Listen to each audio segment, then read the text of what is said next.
I'm Casey with Law's Whiskey House, and we are going through a tour of our distillery today.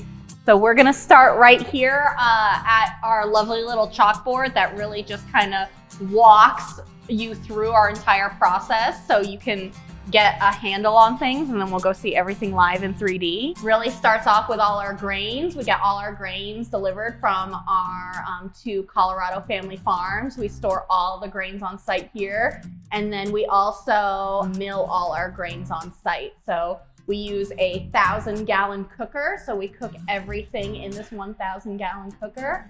And then after that cook, we have about 12 open air fermenters. We do open air fermentation for everything back here.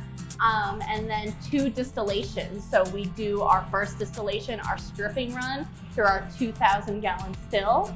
And then we do our second distillation, which is our spirit run, through our 500-gallon still that has been with us since the beginning. We do proof it down. We get about, off the still is about 125 proof, which we refer to as high wines. Proof it down to about 110, 105 to 110 is our barrel entry proof.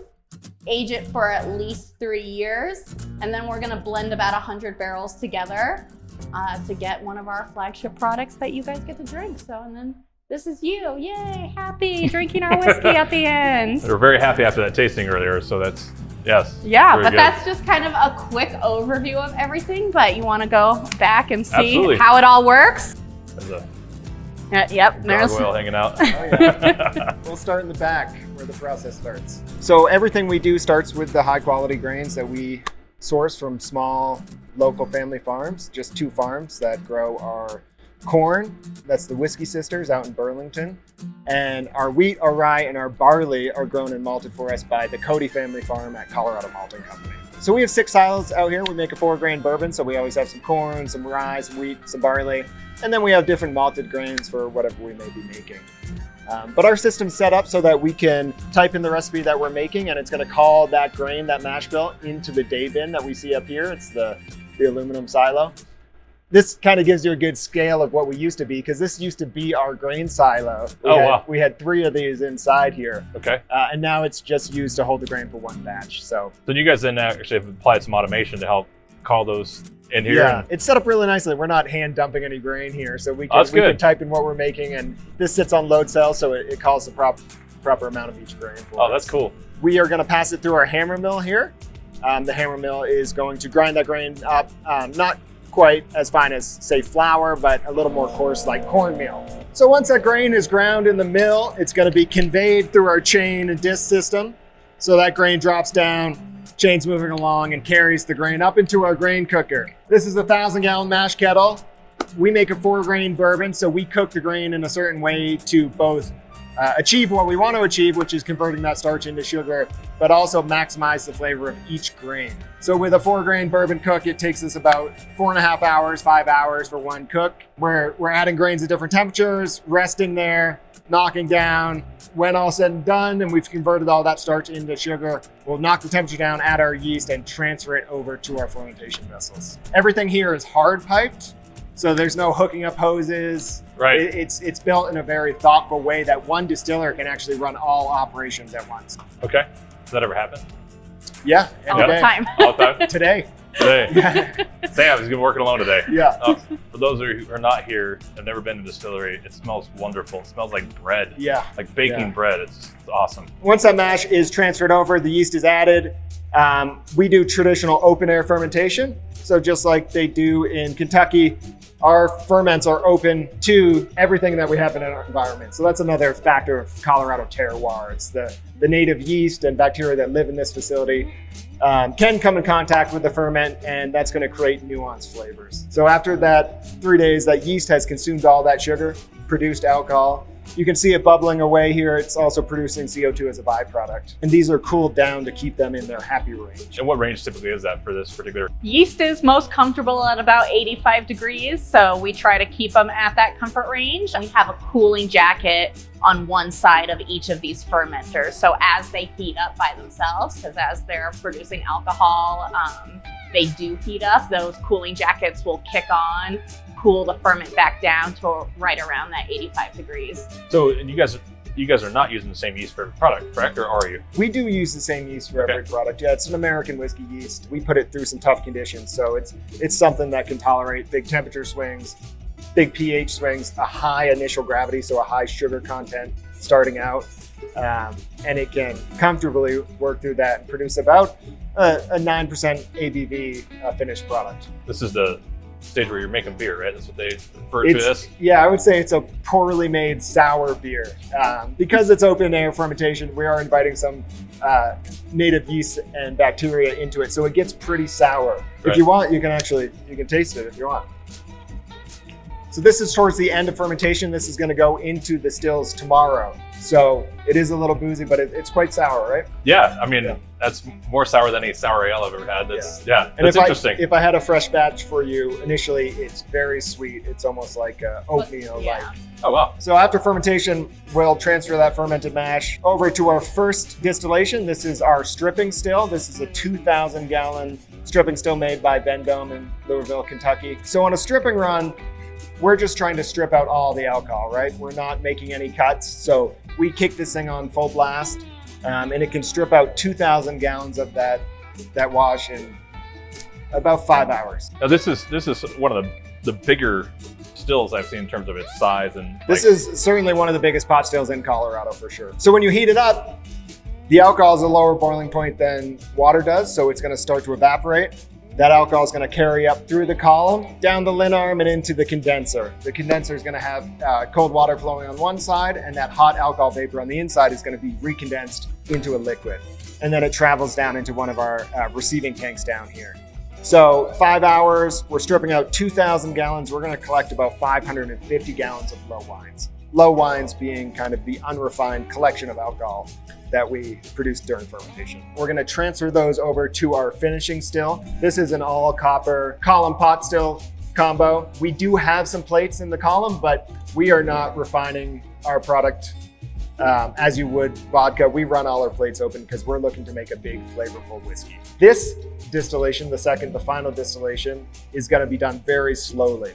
We bring the temperature up slowly, and we have the more volatile alcohols evaporate off first. Those are referred to as heads. Heads are poisonous or contain some poisonous alcohols, things like methanol or acetone, even in trace amounts. So it's very important that we bring this up slowly so that we can evaporate those alcohols off first. Same as the other still, hot vapor is going to travel up through the column and into the condenser where it's turned back into a liquid. The alcohol will flow right here into our spirit state. So when this is running, the alcohol is flowing. Initially, when it starts to flow, it is very volatile. You can stick your fingers in there and smell it. It has something that resembles more like a nail polish remover than a fine whiskey for sure. So you know at that point, that's not something you want in your product. Right. We also have temperature probes throughout the whole system so that we can know the temperature of the pot, the temperature of the vapor, and then we can figure out what alcohols are boiling off. There's a cool point where it goes from kind of a sharp green apple in the heads, where it's still kind of volatile, but it's picking up some of those fruit notes, into a softer pear note, some floral notes coming over, those esters that are more volatile than the heavier compounds in the distillate. So we want to capture some of those things. So where you make those cuts defines a lot of the character of your end product. Certainly we don't want to capture anything that's harmful, but we do want to get some of those top end notes. Sure. So once we make that cut, we're into the hearts phase, which is mostly going to be ethanol. We're not making vodka here, so it's not pure ethanol. There are trace alcohols in there that are going to add a lot of flavor and body, but in small amounts. Hearts phase is going to run for about 7-8 hours. And through that hearts phase, it's going to change quite a bit. You get the floral esters or sweet citrus esters on the top note, then it takes on more grain character. Sweetness, grain, it runs like that for quite some time. When you're pushing into the back end, you get those heavier compounds starting to boil off. Beyond that, it's the tails, but we also want to capture some of those tail-like flavors in the initial stages. Towards the back end, it starts to take on really earthy flavors, leather, tobacco, some things that are quite nice in a whiskey to balance it out. If you push too far into those tails, you risk being really bitter, oily, astringent flavors that you would not want in your whiskey.